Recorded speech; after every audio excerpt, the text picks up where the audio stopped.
সূর্যের তাপ এতটাই প্রখর হয় তা সমস্ত বনস্পতিকে শুষ্ক করে দেয়।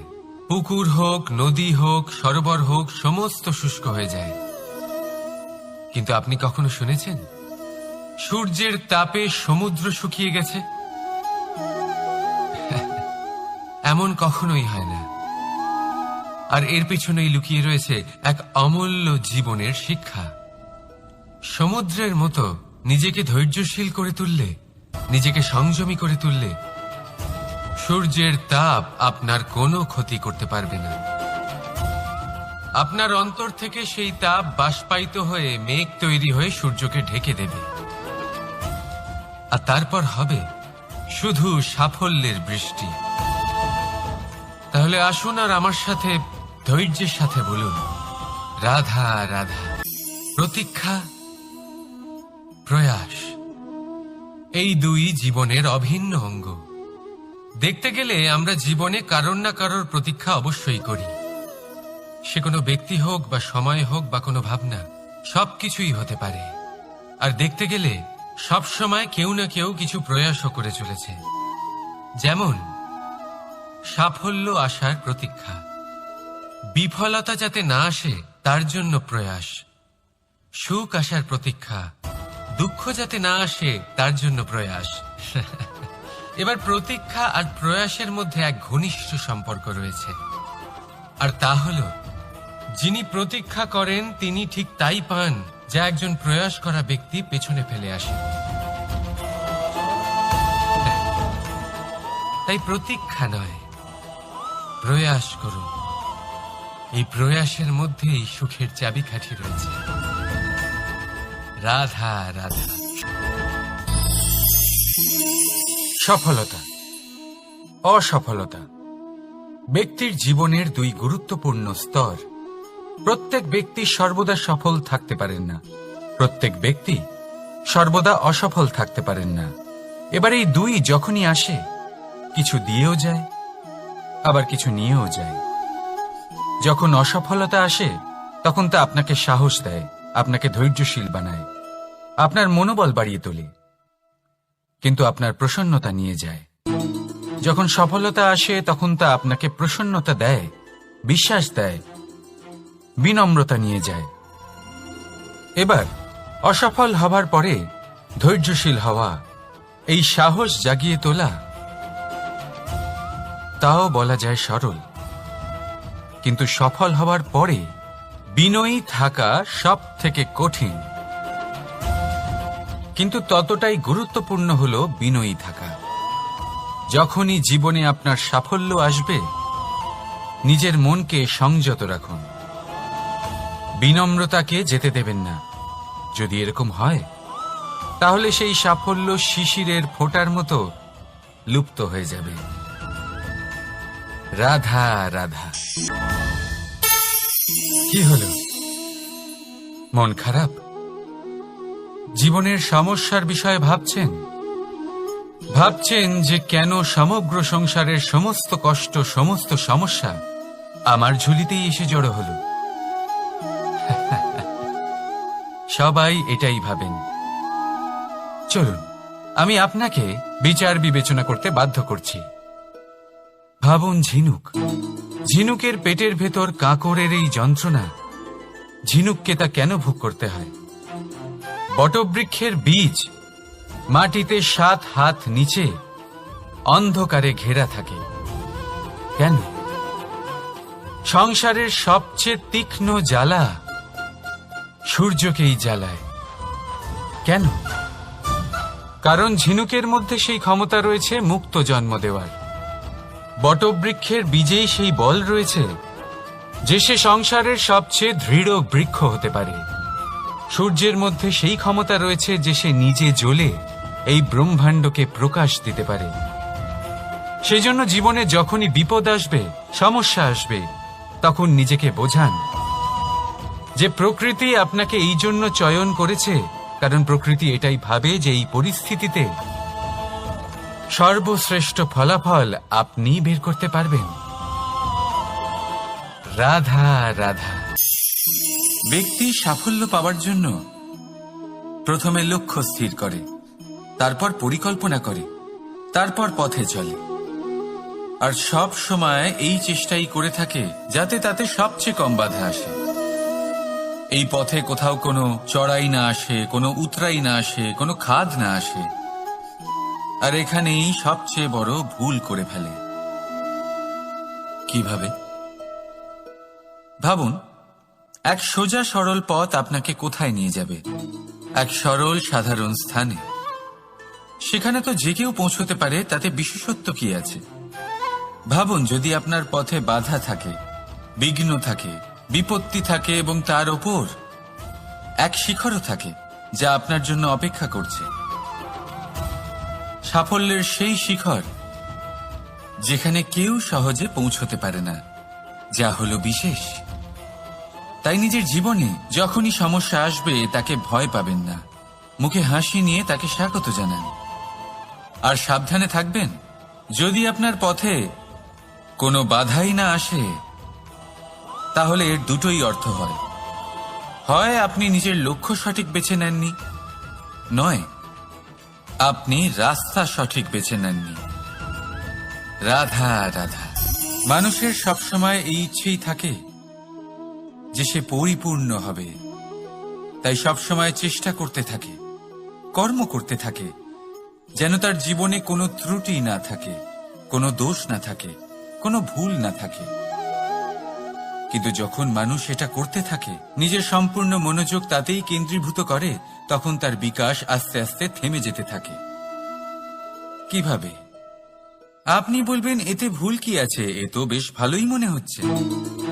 দেখুন, এই ত্রুটি, এই ভুল, এই দোষ আপনি যাই করে নিন, আপনার জীবনে থাকবেই থাকবে। এবার আমার কথা শুনুন, এইগুলোই পরবর্তীকালে আপনাকে জীবনে শুধরোতে বাধ্য করবে। এক নির্দিষ্ট মাপকাঠি নিয়ে জীবনে এগোনো ঠিক মনে হতেই পারে, কিন্তু তা শুধুমাত্র যন্ত্রের জন্ম দেয়, না মানবিকতাকে, না মানুষকে। তাই মনে রাখবেন, যদি আপনি নিজের জীবনের দরজা প্রত্যেক ভুলের জন্য, প্রত্যেক দোষের জন্য বন্ধ রাখেন, তাহলে জেনে রাখবেন সমস্ত সত্য সেই বাইরেই থেকে যাবে। এই ভুল, এই দোষ, এই ত্রুটি হলো সেই যা আপনাকে জীবনের বিষয়ে, প্রয়াসের বিষয়ে, কর্মের সত্যির বিষয়ে জানতে সাহায্য করবে। এই ত্রুটিগুলিকে আপন করতে শিখুন, আর আমার সাথে ভালোবেসে বলুন, রাধা রাধা। আমরা কর্ম করি, আর সেই কর্ম অনুসারে আমাদের তার ফল প্রাপ্ত হয়। এখন এই কর্ম আরো শ্রেষ্ঠ হতে থাকে, আমরা আরো প্রেরিত হতে থাকি। তার জন্য আমরা বড় বড় জ্ঞানীদের থেকে প্রভাবশালী, প্রেরণাদায়ক ব্যক্তির সাথে দেখা করার চেষ্টা করি, দেখা করিও। নিজের কর্মের বিষয়ে বিচার করি, আলোচনা করি, তাই তো? কারণ আমাদের কাজ দেখে তাতে বিশেষ মতামত সামনে থাকা ব্যক্তি দিতে পারে, কিন্তু এই পুরো চক্রতে সংসারের সব থেকে গুরুত্বপূর্ণ ব্যক্তির সাথে কথা বলতে আমরা ভুলেই যাই। আপনি কি জানেন সংসারের সব থেকে গুরুত্বপূর্ণ ব্যক্তি কে? স্বয়ং আপনি। হ্যাঁ, আপনি সে। আপনি জীবিত আছেন, তাই এই সংসার জীবিত আছে। আপনি হলেন আপনার সমস্ত কর্মের কেন্দ্র। তাই এবার থেকে প্রতিদিন একটু সময় নিজের জন্য বের করে নিজের সাথে কথা বলুন। নিজেকে বুঝুন, নিজের কর্মকে বুঝুন। কিছু প্রশ্ন আসবে, কিছুর উত্তর পাবেন, আরো কিছু প্রশ্ন আসবে যার উত্তর আপনি অবশ্যই পাবেন। কিন্তু এটা করবেন অবশ্যই, নয়তো আপনি এই সংসারের সব থেকে গুরুত্বপূর্ণ ব্যক্তির সাথে দেখা করার সুযোগই হারিয়ে ফেলবেন। এবার বলুন, আপনি কি এরকম চাইবেন? রাধা রাধা। ছল, কপট, এই শব্দগুলির সাথে সংসারের কোন ব্যক্তি পরিচিত নন? সবাই জানেন এই শব্দগুলি কি আর এর অর্থ কি। সবাই জানেন বিশ্বাসঘাতকতা কি, সবাই অনুভব করেছেন। কিন্তু আপনি কি কখনো এটা ভেবেছেন এরকম কেন হয়? এর কারণ কি? এর কারণ হলো আশা। যদি আপনি কোনো গুহায় যান আর আপনি আশা করেন যে সেখানে অন্ধকার হবে না, তাহলে তো আপনি আঘাত পাবেন। যদি আপনি সাগরে যান আর এটা আশা করেন যে আমি ভিজব না, তাহলে তাতে সাগরের তো কোনো দোষই নেই। এখানে দোষ হলো আপনার আশা। একটা গুরুত্বপূর্ণ কথা মনে রাখবেন, মানুষ মানুষের সাথে ছলনা করে না, মানুষের সাথে ছলনা করে তার আশাগুলি, যা তিনি অনুচিত ব্যক্তির থেকে করেন। সেই জন্য জীবনে কখনো কোনো আশা করার পূর্বে অবলম্বনের মূল অর্থ বুঝুন। জানুন তিনি আপনাকে সঙ্গ দেওয়ার আদৌ যোগ্য কিনা। না ভাঙবে আশা, না ভাঙবে বিশ্বাস। রাধা রাধা। আমরা জীবনে বাঁচার জন্য কিছু না কিছু করতে থাকি। কিছু কাজ আমরা করে থাকি আর্থিক স্বাচ্ছল্যতার জন্য, কিছু কাজ আমরা করে থাকি এই মনকে প্রসন্ন করার জন্য।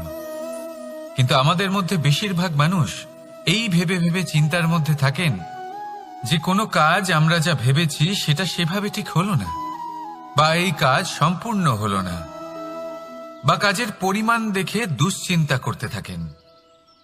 এবার এই যে দুশ্চিন্তা, এটা দুঃখকে আহ্বান করে, আর দুঃখ প্রতি মুহূর্তে আমাদের মেরে ফেলে। তাহলে ভাবুন, এ কি সত্যি? কাজের পরিমাণ কি আমাদের সত্যি সত্যি মেরে ফেলতে থাকে? কখনোই নয়। বুঝুন একটা গুরুত্বপূর্ণ কথা, আজ পর্যন্ত এই সংসারে যত মহাপুরুষ এসছেন, ওনাদের কাছেও ততটাই সময় ছিল যতটা আজ আপনার কাছে আছে, তত ঘন্টাই ছিল, তত মুহূর্তই ছিল। পার্থক্য শুধু এটাই, ওনারা চিন্তা করে সময় নষ্ট করেননি, তারা পরিকল্পনা করেছেন, তাকে কার্যকর করেছেন, আর জীবনে মহান থেকে মহানতর কাজ করেছেন, যার জন্য আজও আমরা ওই মহাপুরুষদের স্মরণ করে থাকি। একটা গুরুত্বপূর্ণ কথা মনে রাখবেন, কাজের পরিমাণ কখনো আমাদের মেরে ফেলে না, কাজের দুশ্চিন্তা আমাদের মেরে ফেলে। তাই এই চিন্তাকে কোথাও ত্যাগ করুন আর নিরন্তর চেষ্টা করতে থাকুন, পরিকল্পনা করতে থাকুন এবং জীবনে সামনে এগোতে থাকুন। আনন্দই আনন্দ পাবেন। তাহলে একটু আনন্দ বের করে আমার সাথে বলুন, রাধা রাধা। ক্ষমা, দুই অক্ষরের এই শব্দ বলতে, শুনতে, লিখতে গেলে কত সোজা মনে হয়, কিন্তু একে কার্যকরী করা ততটাই কঠিন। সত্যি কথা বলতে কি, এটা শক্তিশালীদের কাজ, দুর্বলের নয়। ক্ষমা চাইবার জন্য আপনাকে আপনার দম্ভ ত্যাগ করে বিনম্রতার ধরাতলে আসতেই হবে, আর ক্ষমা করার জন্য ততটাই ঔদার্যের প্রয়োজন হয়ে থাকে। এবার ভাবুন, সিংহ, যাকে জঙ্গলের রাজা মানা হয়, সে ওই হরিণকে ক্ষমা করতে পারে যে তার ঘুম ভাঙিয়েছে। আপনি কেন করতে পারবেন না? যেখানে সিংহ যদি চায়, তাহলে এক প্রহারেই সেই হরিণকে শেষ করতে পারে। জীবনে একটা কথা মনে রাখবেন, যদি আপনার মধ্যে ক্ষমা করার বা ক্ষমা চাওয়ার ক্ষমতা থাকে, যদি আপনার মধ্যে সেই সামর্থ্য থাকে, তাহলে আপনি দুর্বল নয়, আপনি অত্যন্ত শক্তিশালী। কারণ আপনার কাছে সেই শক্তি আছে যা হলো অত্যন্ত মহান। রাধা রাধা। এই সংসারের অন্তের, এর বিনাশের প্রারম্ভ কিভাবে হয়? কোন যোগের মাধ্যমে? কোন ভয়ানক অসুরের আগমনে? নাকি প্রকৃতির রাগের কারণে? না, এই সংসারের বিনাশের প্রারম্ভ হয় আমি থেকে। এই আমি, এই তুমি, এটা আমি করেছি, ওটা তুমি করেছো, এটা আমার, ওটা তোমার, আদি ইত্যাদি। এই ভাব যখন মনে বাসা বেঁধে নেয়, সর্বপ্রথম ঘর ভাগ হয়, তারপর বসতি, তারপর প্রাণ, আর তারপর দেশ, আর সবার শেষে সমস্ত সংসার। ভাগ হয়ে যায়, আর এই ভাগ হয়ে যাওয়া শেষে মনোমালিন্যে পরিণত হয়। এখন এমত অবস্থায় কি করা যেতে পারে? কিভাবে বাঁচা যায় এই পরিস্থিতির থেকে? কিভাবে দূরে থাকা যায় এই বিনাশের থেকে? উত্তর সেই একটাই, করুণা। একে অপরের দরকারগুলি বুঝুন, একে অপরের সমস্যাগুলি বুঝুন, একে অপরের দুঃখের সাথী হয়ে দাঁড়ান, একে অপরের সুখের ভাগীদার হন। আর শেষে যখন এই আমি আমরাতে পরিণত হবে, তখন এই বিনাশ নিজে থেকেই দূরে চলে যাবে।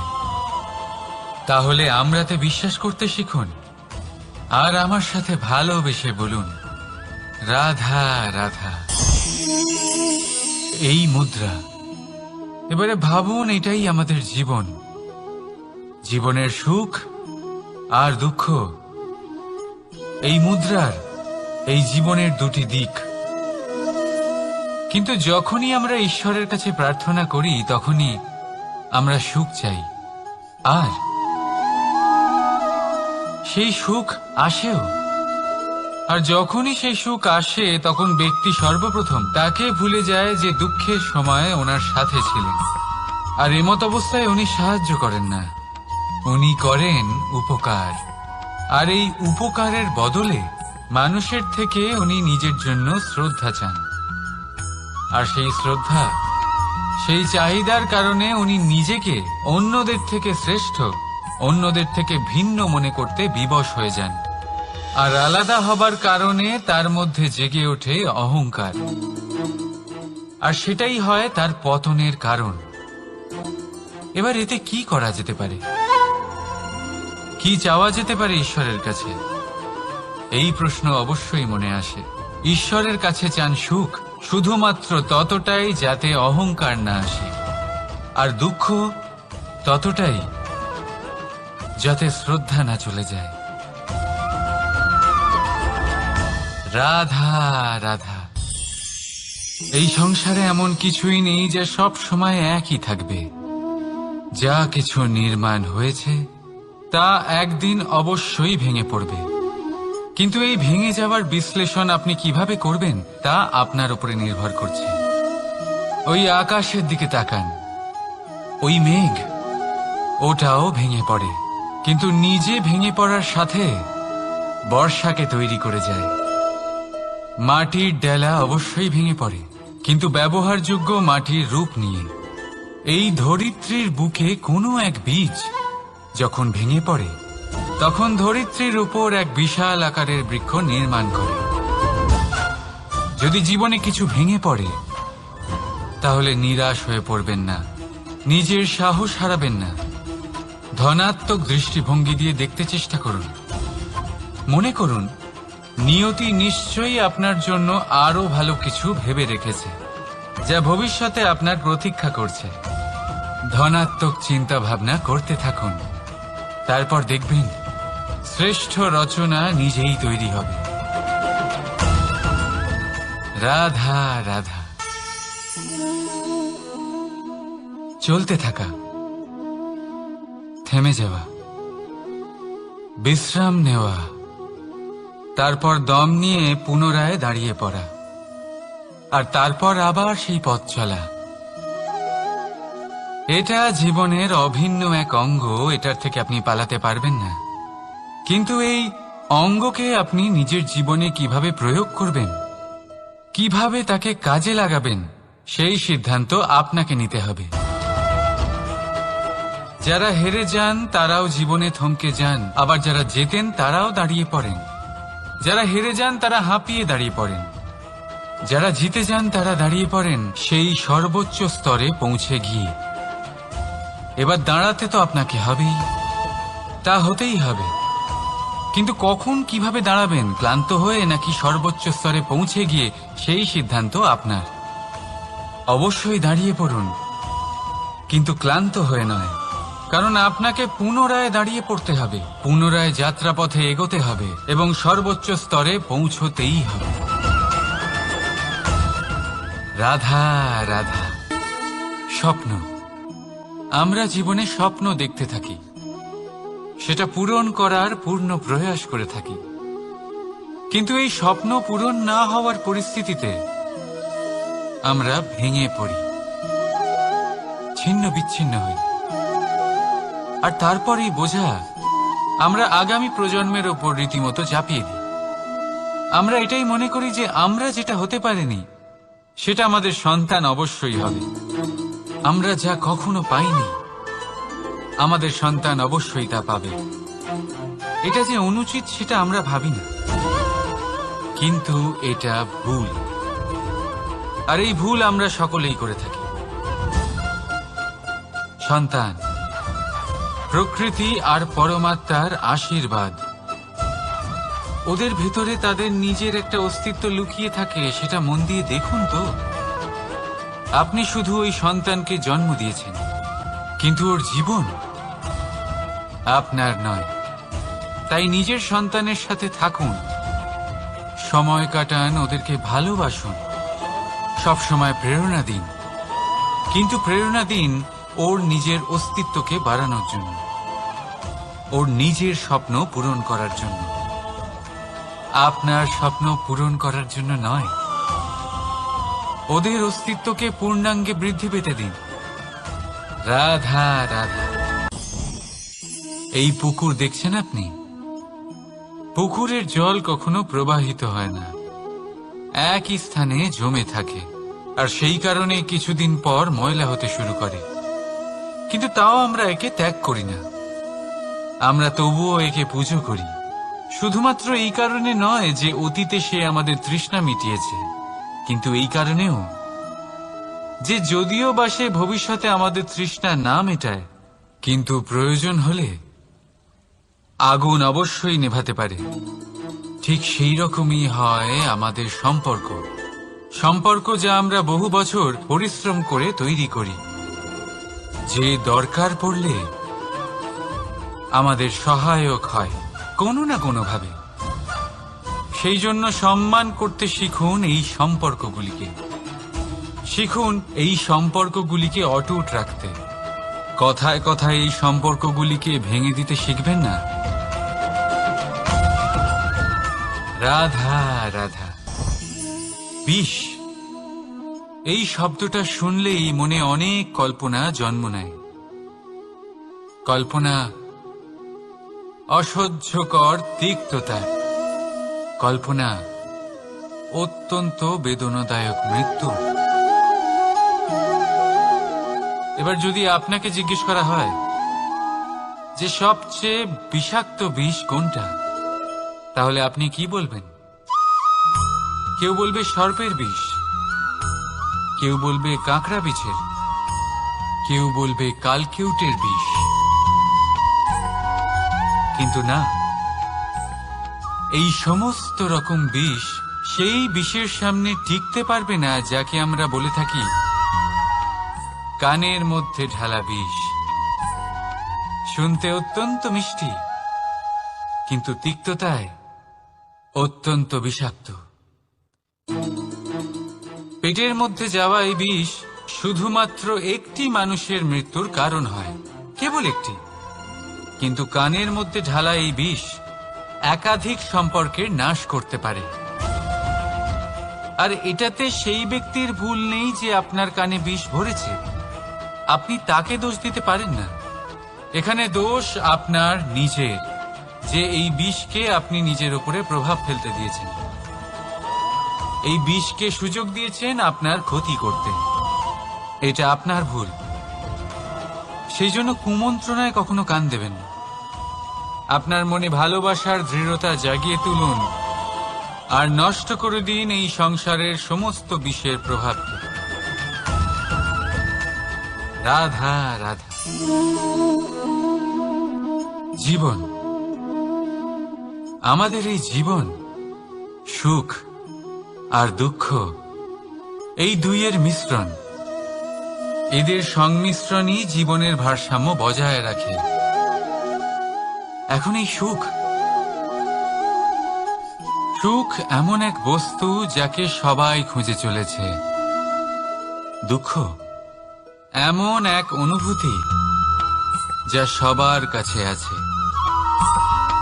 আমাদের প্রত্যেকের জীবনে সুখ আর দুঃখ আসতে থাকবে আর যেতেও থাকবে। এটা অবশ্যই জীবনে থাকবে, কিন্তু সফলতা এটা সবার জীবনে আসে না। কেন? কারণ এই সফলতা সুখ আর দুঃখের দ্বারা প্রাপ্ত হয় না। সফলতা প্রাপ্ত হয় নিজের উপরে বিশ্বাস করতে থাকলে। আকাশের ওই সূর্যকে দেখুন, সূর্যের বিশ্বাস আছে নিজের উপর যে সে সমস্ত জগৎকে আলোকিত করতে পারবে, নিজের প্রথম রশ্মি দিয়ে অন্ধকারকে দূর করতে পারবে। সূর্য এই বিশ্বাস নিয়েই আসে, আর কিছুক্ষণের মধ্যেই সমস্ত সংসার থেকে অন্ধকারকে বিনাশ করে ফেলে সে। তাহলে মনে রাখবেন, এই সুখের আভাস, এই দুঃখের অনুভূতি আসতেও থাকবে আর যেতেও থাকবে। শুধু নিজের উপরে বিশ্বাস রাখুন, তারপর দেখবেন এই সফলতা আপনার দাস হয়ে থাকবে। রাধা রাধা। চাঁদ কত শ্রেয়, শুভ্র, কত সুন্দর, কিন্তু যদি আপনি মনোযোগ সহকারে দেখেন তাহলে দেখবেন এই চাঁদেও দাগ আছে। আর এই দাগগুলি থাকার কারণে কি এই চাঁদের মাহাত্ম্য কখনো কমে যায়? কখনো নয়। এর কারণ হলো চাঁদের নিরন্তর চেষ্টা। একবার এই আকাশে দেখুন, এই অন্ধকার সবসময় চেষ্টা করে চাঁদকে ঢেকে দেওয়া, কিন্তু এই চাঁদ সবসময় এই অন্ধকারের সাথে লড়াই করতে থাকে। অমাবস্যা থেকে শুরু করে চাঁদের এই যাত্রা পূর্ণিমা অবধি পৌঁছেই যায়। আর তাই এই চাঁদের পুজো করা হয়, এই কারণে এই চাঁদকে মাহাত্ম্য দেওয়া হয়। এইভাবেই যদি আপনার মধ্যে কোনো দোষ থাকে, কোনো খারাপ কিছু থাকে, তাহলে সেটা কোনো বড় ব্যাপার নয়। চেষ্টা করুন সেটাকে শুধরে নেওয়ার, কিন্তু সেই কারণে নিজেকে খারাপ মনে করা এটা অনুচিত।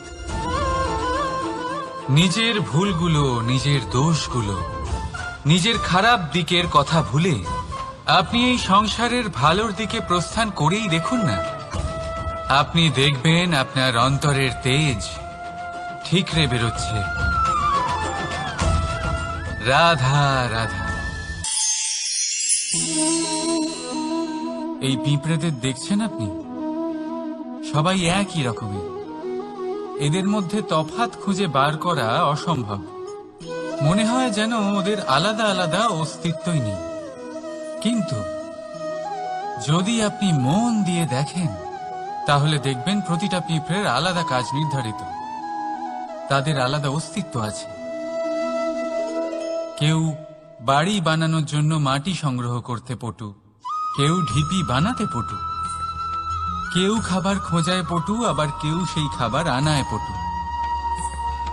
ঠিক সেরকমই হয় মানুষেরা। মনে হতেই পারে সবাই একই রকম, কিন্তু প্রতিটা মানুষের ব্যক্তিত্ব, প্রতিটা মানুষের অস্তিত্ব ভিন্ন হয়। আর সত্যি কথা বলতে কি, প্রতিটা মানুষের ভিন্নতাই আমাদের প্রগতির দিকে নিয়ে যায়। ভাবুন, যদি আপনাকে কারোর সাথে হাত মিলিয়ে চলতে হয়, তাহলে আপনাকে আপনার সোজা হাত তার উল্টো হাতে ধরে এগোতে হবে। এটাই সৃষ্টিকর্তার সৃষ্টির নিয়ম। ভিন্নতা, এই ভিন্নতাকে আশীর্বাদ ভেবে চলুন, এতে কোনো খারাপ নেই। রাধা রাধা। দাদা আমাকে বহুবার জিজ্ঞেস করেন যে কানাই, তুমি রাধার সাথে এই সংসারকে প্রেম শেখাতে এসেছো, তাহলে কেন তুমি রাধাকে এত বিরক্ত করো? কেন ও তোমাকে বিরক্ত করে? কেন এই ঝগড়াঝাটি হয়? কেন এই টানাপোড়েন চলে? এবার এটার উত্তর আমি কিছুটা এইভাবে দিতে চাই। পিঁপড়ে সেই বাড়িতেই প্রবেশ করে যেখানে মধু উপস্থিত আছে। যদি আপনার বাড়িতে মধু থাকে, কোনো মিষ্টি জিনিস থাকে, মিষ্টত্ব থাকে, তাহলে পিঁপড়ে সেখানে অবশ্যই প্রবেশ করবে। ঠিক এইরকমই হয় আমাদের সম্পর্ক। এর মধ্যে ছোটখাটো ঝগড়াঝাটি, টানা পড়েন, রাগ করা, মন ভাঙানো, এই সব তো চলতেই থাকে। বিশেষ করে সেই সম্পর্কগুলিতে যেখানে মিষ্টত্ব আছে। মনে রাখবেন, যেই সম্পর্কে কোনো খুনসুটি নেই, রাগ করা, মান ভাঙানো নেই, কোনো ছোটখাটো ঝগড়াঝাটি নেই, সেই সম্পর্ক শুধুমাত্র মস্তিষ্ক দিয়ে পালন করা হচ্ছে, মন থেকে নয়। তাই মন থেকে ভালোবাসতে শিখুন। আর এই ছোটখাটো ঝগড়াঝাটির, এই অম্ল মধুর খুনসুটির আনন্দ উপভোগ করুন, কারণ এতেও ভালোবাসা আছে। রাধা রাধা। এই পুস্তক বড়ই কাজের জিনিস।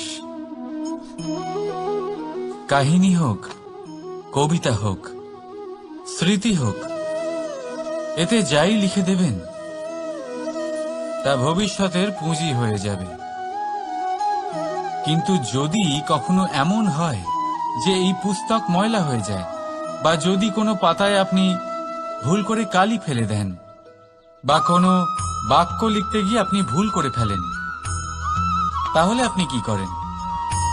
সেই পুস্তক কি আপনি তুলে ফেলে দেন? না, তাই তো। শুধু একটা পাতা ছিঁড়ে ফেলেন, যাতে সেই পুস্তক সঠিক থাকে, সুন্দর হয়ে ওঠে।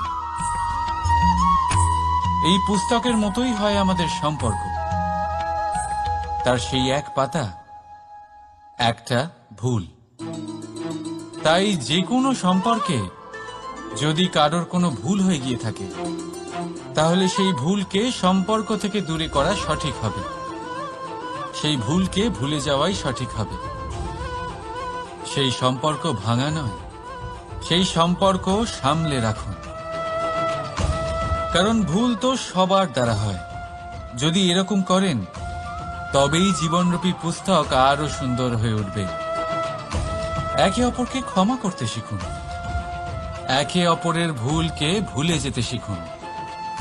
তারপর দেখবেন এই জীবনে আরো আনন্দ আসবে, আর এই সম্পর্ক নিঃশ্বাস নিতে থাকবে।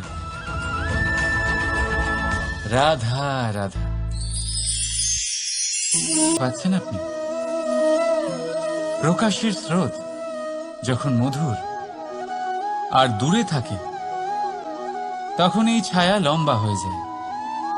কিন্তু যেই প্রকাশের স্রোত মাথার উপরে চলে আসে, এই ছায়ার আকার ক্রমশ ছোট হতে থাকে, আর অন্ধকারে তো এই ছায়া বিলুপ্ত হয়ে যায়। কিছুটা এরকমই হয় আমাদের অহংকার। সুখের আগমন হলে, বৈভবের উপলব্ধিতে এটা বাড়তে থাকে। কিন্তু যেই সংকটের তাপ বেড়ে ওঠে, অহংকার ছোট হতে থাকে।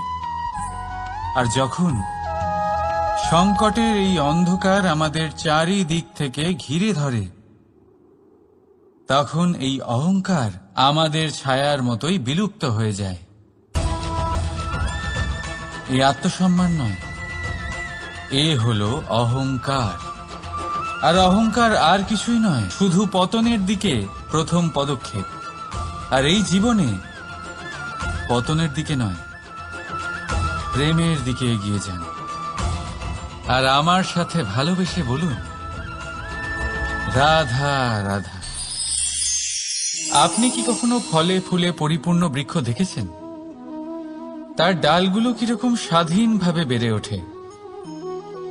কিন্তু যদি এই ডালগুলো মূলের সাথে ঠিকভাবে যুক্ত না থাকে, সেই বৃক্ষের মূলগুলি গভীর না হয়, তাহলে কি হবে? তাহলে কি সে সেই সব সুবিধা পাবে? কখনোই নয়। সেই বৃক্ষের ডাল পড়ে যাবে, সেই বৃক্ষ ভূমিষ্ঠ হয়ে যাবে। ঠিক সেইভাবেই চিন্তাভাবনার স্বাধীনতার আনন্দ আপনি তখনই আস্বাদন করবেন, যখন আপনার শিক্ষা গভীর হবে। তাই স্বাধীন থাকুন দৃষ্টিভঙ্গিতে, কিন্তু যুক্ত থাকুন শিক্ষার সাথে। রাধা রাধা। সমাজ আমরা এই সমাজে বাস করি আর বহুবার একটা গুরুত্বপূর্ণ কথা ভুলে যাই। এই সমাজ আমরা সকলে মিলে তৈরি করি। সমস্ত সময় কাটিয়ে দিই এইটা ভাবতে ভাবতে যে এই সমাজ কি ভাববে, আমার কি করা উচিত, আমার কি ভাবা উচিত, কি পড়া উচিত, কোনটা সঠিক কোনটা ভুল। যদি আমি এটা করি তাহলে কয়েকজনের এটা মনে হবে না তো যে আমি খারাপ, যখন আমি তা নই। মনে ভয় উৎপন্ন হয় সেই কয়েকজন মানুষের জন্য।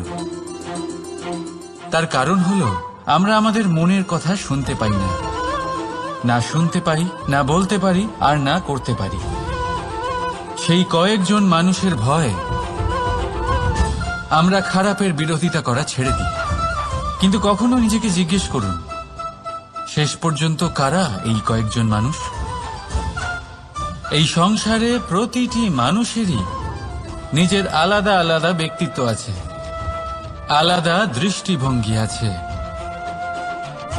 তাই যদি আপনি এটা ভাবেন যে আপনি সবাইকে খুশি করতে পারবেন, তাহলে আপনি ভীষণ বড় ভুল করছেন। জীবনে কর্ম তাই করুন যাতে আপনার অন্তরাত্মা সন্তুষ্ট হয়, আর অন্তরাত্মা সন্তুষ্ট তখনই হবে যখন আপনার কর্ম শুভ হবে। তাই নিজের মনের কথা শুনে এই সংসারে শুভ কর্ম করতে থাকুন, তবেই এই সংসারের কর্মে আপনি সার্থক হবেন। রাধা রাধা। এই পাতাকে দেখুন, কত কোমল, কত শীর্ণ। যদি এর উপরে একটুও জোর খাটান বেঁকে যাবে। পাতা তো এরকমই হয়, একটু জোর খাটালেই তা বেঁকে যায় এদের নমনীয়তার জন্য। কিন্তু ওদের এই নমনীয়তার জন্য ঝড়ে বিপর্যয়ে ওরা ভেঙে পড়ার থেকে বেঁচে যায়। যদি এদের বদলে কোনো দৃঢ় বৃক্ষ হয়, তখন হাওয়ার তীব্র গতি সে সহ্য করতে পারে না, তার সম্মুখীন হতে পারে না, ভেঙে পড়ে যায় সে। ঠিক সেই রকমই হয় আমাদের সম্পর্ক। যদি এর মধ্যে সেই নমনীয়তা না থাকে, অহংকারের দৃঢ়তা থাকে, সেই সম্পর্ক নষ্ট হয়ে যায়। তাই আনুন এই নমনীয়তা আপনার সম্পর্কে, যাতে কাল যদি কোনো সমস্যা এসে দাঁড়ায় এই সম্পর্ক যেন না ভেঙে যায়। একবার ওই আকাশের দিকে তাকান, সূর্য চন্দ্রকে দেখে নত হয়ে যায়, আর আমরা তো সাধারণ মানুষ। তাই সম্পর্ক নিচু করবেন না, সম্পর্কের সামনে নত হতে শিখুন। রাধা রাধা। প্রেম, আমরা সকলে প্রেম করি, প্রেম পাওয়ার চেষ্টা করতে থাকি। আর এমনও অনেক মানুষ আছেন যারা প্রেম অর্জন করেও ফেলেন, কিন্তু সেখান থেকে শুরু হয় এক নতুন অধ্যায়ের। আচমকা দুই প্রেমীর কিছু অনুচিত বলে মনে হতে থাকে, আচমকা দুজনে নিজেদের অস্তিত্ব নিয়ে বিচলিত হতে থাকেন। এবার এমন হলে কি করা যেতে পারে? দেখুন, এই হলো হলুদ,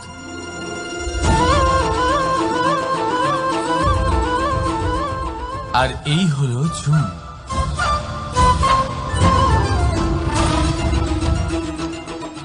এবার এটাকে দেখুন, যখন চুন আর হলুদকে একসাথে মিলিয়ে দেওয়া হলো, তখন ওরা নিজেদের রং ত্যাগ করে দিয়ে একটা নতুন রং তৈরি করল। প্রেমের রঙও কিছুটা এইভাবে অর্জন করা হয়। এখানে কোনো আমি থাকে না, শুধু আমরা হয়, শুধু একাত্ম হয়। সেই জন্য ত্যাগ করুন নিজের অস্তিত্বকে, আর মনের উত্তেজনাকে আলিঙ্গন করুন। তারপর দেখুন আপনার এই প্রেম আপনাকে কোথায় কোথায় নিয়ে যায়। রাধা রাধা।